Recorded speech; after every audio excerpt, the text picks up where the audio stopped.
I have spent the first week of this year coaching a lot of sellers and a lot of managers. And I've seemed to notice this theme that's been coming out this week. Now, I don't know if it's because we're in the new year or not, but the theme occurred to me after I've started watching a new TV series. Now, one of the things that you might not know about me as an 80s kid, that one of my favorite movies growing up was The Karate Kid. So when Netflix came out with the series for Cobra Kai, the sequel series of that, of course I had to watch it. And they released season 4 this week. And in season 4, long story short, Daniel has a new group of karate students that he's teaching. And in one of the scenes, as he's trying to teach the students, he says to them, those who master the fundamentals and keep coming back to them are the ones who master their craft. And is that ever true in sales? So this week's coaching tip out of the closet with Carol is all about getting back to the fundamentals. And in this case, the fundamentals of selling is all about asking better questions. But here's the thing. When I'm hearing my sellers and managers talk about asking questions, it's about how many questions can we cram into one certain period of time. But what's happening is their buyers are getting overwhelmed and confused and not answering any of their questions very well. So step outside with me for a moment and let's talk about what asking good questions really looks like and sound like, and why does it so difficult for us to do. Now, first, let's start with what is a good question? A good question, when you're first starting out in a conversation, is open-ended and simple because you're trying to uncover some things to dig into. Now, the problem that I see with most sellers and managers, like I said, is they try to cram a lot of questions into a short period of time. That happens because they get excited. They have someone on the phone that's interested in hearing about whatever it is that they have to offer. And so when they start getting them into the questioning mode, it starts to come out like an interrogation. So what are your goals? What happens if you don't reach your goals? And what's your plans to get there?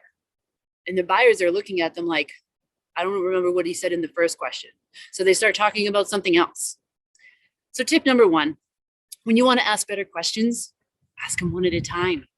And ask them in simple ways without long, drawn-out explanations, okay? Tip number 2 for asking better questions is ask questions that are relevant to what they're giving you answers on. I call this the listen and ask technique. So if you ask someone a question and they give you an answer, then the next thing to do is to summarize what you've heard simply and ask a question that relates to what you just heard. So if they say to you, for example, I'm looking for email automation, and I'm looking also for API integrations. A very simple question to ask is, which of those two are most important to you? And when they say, you know what, I think it's really email automation is the most important thing first and foremost, and then we can deal with the API integrations. A next logical question to that might be, well, what is it that makes email automation so important to you right now? Small, simple, open-ended questions that drill down into something. That's what an open-ended sequential questioning technique sounds and looks like. So why is this so hard?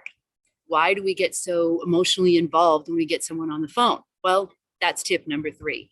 We get excited into our heads. We're thinking about the next question to ask. And because we're thinking of so many questions to ask, we just start spilling them out of our mouths because what if we forget them? They're going to forget them anyway. So the best thing to do is to slow your thinking down and be more present in the moment. To do that, it's going to take practice. A lot of practice, which is why it's great that you could practice on pretty much anybody around you. You can practice on your neighbors, the grocery store clerk, the Uber driver, people that walk down the street. You can ask anyone simple open-ended questions and ask, and then listen and ask as to what their answers are and ask follow-up questions.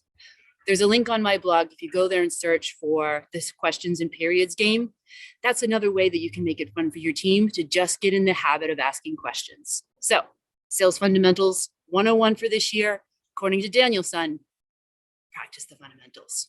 All right, until next time, have fun out there and stay warm.